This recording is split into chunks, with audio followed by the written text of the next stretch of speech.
ఈరోజు assembly parliament ఎన్నికల సందర్భంగా తాడిపత్రి పట్టణంలో జరిగిన అల్లర్లలో అత్యంత దారుణమైనవని చెప్పి ఎన్నికల కమిషన్ సిట్ అధికారులు నియమించింది. సిట్ అధికారులు ఈరోజు తాడిపత్రి పట్టణంలో విచారణ చేపట్టారు. ఈ విచారణ సందర్భంగా Anantapur YSR Congress party legal cell ప్రెసిడెంట్గా నేను, మా మిత్ర బృందం, మా లీగల్ సెల్ సభ్యులందరూ కలిసి సిట్ బృందానికి వినతి పత్రం ఇచ్చాం.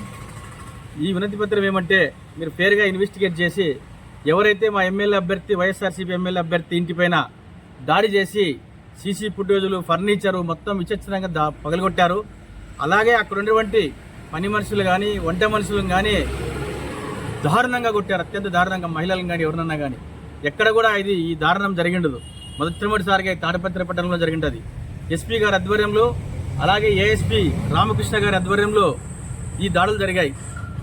మా వైఎస్ఆర్సీపీ ఎమ్మెల్యే అభ్యర్థి ఇంటిపైన ఈ దాడులు వెనక తెలుగుదేశం పార్టీ అధినేత చంద్రబాబు నాయుడు, వాళ్ళ కుమారు లోకేష్, ఇక్కడ పోటీ చేసిన అభ్యర్థి వాళ్ళ తండ్రి జేసీ ప్రభాకర్ రెడ్డి గారు వాళ్ళ హస్తం ఉందని చెప్పి మేము భావిస్తున్నాం.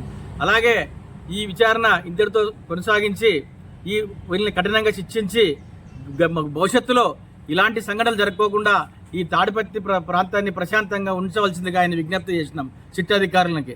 అలాగే ఎన్నికల సంఘము నిష్పక్షపాతంగా ఈ సిట్ అధికారులతో విచారణ జరిపించి దోషులైన వారిని కఠినంగా శిక్షించి వారిపైన క్రిమినల్ కేసు రిజిస్టర్ చేస్తారని చెప్పి అధికారులపైన నేను డిమాండ్ చేస్తున్నా. మీ తరఫున ప్రశ్న అడిగాడు. ఇప్పుడు జేసీ ఇంటిపైన కూడా దాడులు జరిగాయి కదని, నిజంగా వాళ్ళ ఇంటిపైన పోలీసు వారు దాడి చేసింటే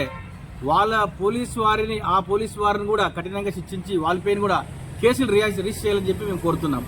మేము ఏం చెప్తున్నామంటే, పోలీసులు తమ చట్టాన్ని తన చేతికి తీసుకోకూడదు. పోలీసులు రౌడీల్లాగా, గుండాల్లాగా ఇళ్ళే ప్రవర్తించి ఎవరిల్లు కూడా పాల్గొట్టకూడదు. ఏ పార్టీదైనా కూడా, సామాన్యది కానీ పెద్ద ఊరిది కానీ, ఏ దానిలోకైనా వాళ్ళ ఇంట్లోకి పోలంటే సర్చ్ వారెంట్ ఉండాలి కోర్టు ద్వారా. సర్చ్ వారెంట్ ఎక్కర్లేదు ఎవరికి కూడా ఏ ఇల్లు ధ్వంసం చేయడానికి. ప్రధానంగా పెద్దారెడ్డిని టార్గెట్ చేశారని చెప్పి మీ ద్వారా నేను తెలియజేస్తున్నాను.